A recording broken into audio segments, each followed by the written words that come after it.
Bismillahirrahmanirrahim. Assalamualaikum warahmatullahi wabarakatuh. Selamat pagi anak-anak kelas 4.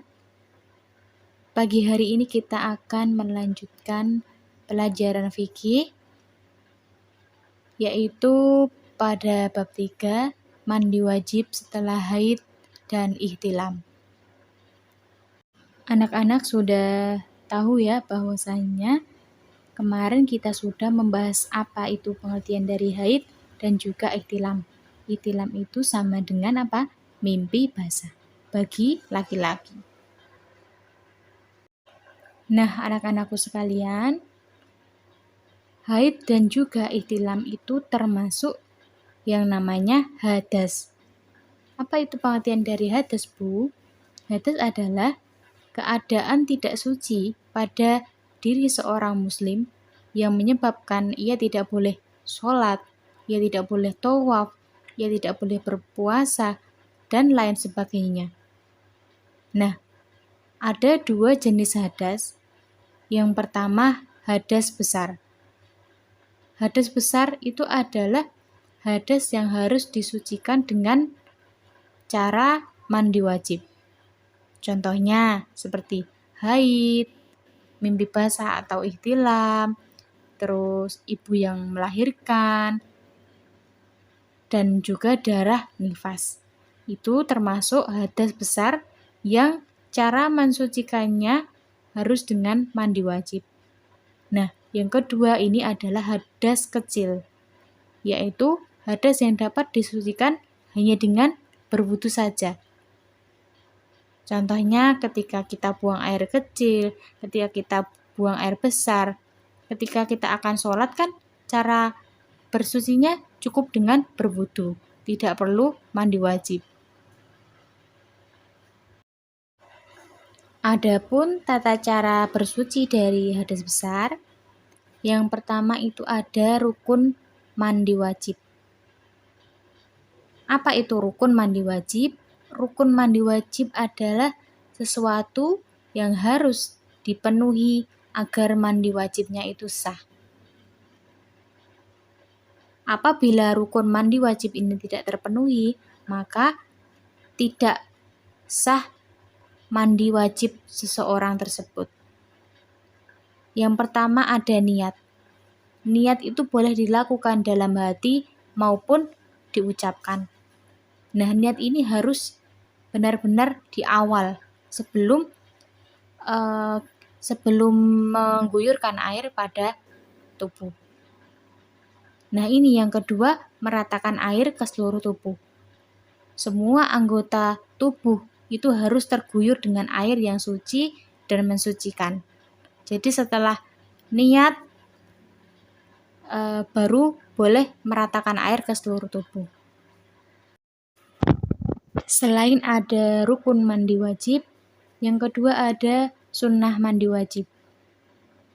Sunnah mandi wajib adalah sesuatu yang apabila dikerjakan akan mendapatkan pahala, dan apabila tidak dikerjakan maka tidak mendapatkan dosa. Apa saja? Contohnya yang pertama, membaca basmalah bersamaan dengan niat mandi. Yang kedua, membersihkan kedua telapak tangan sebelum memasukkan ke tempat air. Yang ketiga, menghilangkan kotoran yang ada pada badan. Yang keempat, membersihkan kemaluan atau beristinja. Yang kelima, berwudu dengan sempurna sebelum mandi. Yang keenam, mencelupkan kedua tangan ke dalam air dan siramkan air ke akar-akar rambut kepala.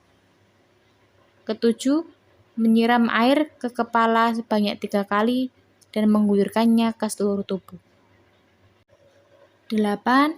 Mendahulukan anggota badan sebelah kanan. 9. Tidak meminta tolong kepada orang lain kecuali ada uzur. Ke-10. Tidak berbicara kecuali ada kebutuhan.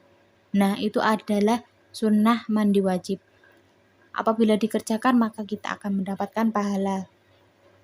Dan apabila tidak juga tidak mendapatkan dosa. Yang ketiga, bersegera mandi wajib.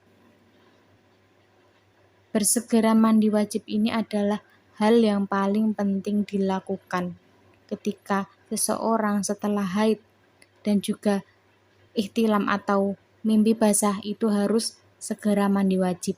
Karena jika kita menunda-nunda mandi wajib sehingga ada sholat yang terlewat, maka kita mendapatkan dosa dan harus mengqadha sholat yang ditinggalkan. Kita harus mengganti sholat kita yang tertinggal karena kita menunda-nunda mandi wajib. Tidak boleh ya, apabila sudah anak-anak nanti sudah haid, maka apabila sudah selesai harus segera mandi wajib. Kalau perbedaan mandi wajib, mandi biasa, dan mandi sunnah apa ya, Bu? Nah, perbedaannya itu ada hanya sedikit. Yang pertama, mandi wajib. Mandi wajib adalah mandi yang kita laksanakan untuk mensucikan diri dari hadas besar. Seperti tadi, hadas besar itu ketika setelah haid dan juga ihtilam atau mimpi basah. Hukumnya mandi ini adalah wajib. Artinya jika tidak kita lakukan maka kita akan berdosa. Yang kedua ada mandi sunnah. Nah, kalau mandi sunnah ini banyak sekali ya contohnya, seperti mandi sebelum sholat Jumat, mandi sebelum sholat Idul Fitri, Idul Adha, dan juga sholat taubat, seperti itu. Dan banyak contohnya. Nah, sedangkan mandi biasa itu adalah mandi yang biasa kita laksanakan sehari 2 kali, 3 kali, bahkan lebih. Itu adalah mandi biasa. Apabila kita tidak mandi, maka tidak berdosa. Yang menjadikan ketika tidak mandi adalah berdosa yaitu mandi wajib. Karena setelah berhadas besar maka kita diwajibkan untuk mandi wajib. Mungkin itu pelajaran kita pada pagi hari ini. Kita lanjutkan pekan berikutnya ya anak-anak. Tetap semangat belajar di rumah ya anak-anak. Jangan sampai kendor belajarnya. Sekian dari Ibu, apabila banyak salah. Wassalamualaikum warahmatullahi wabarakatuh.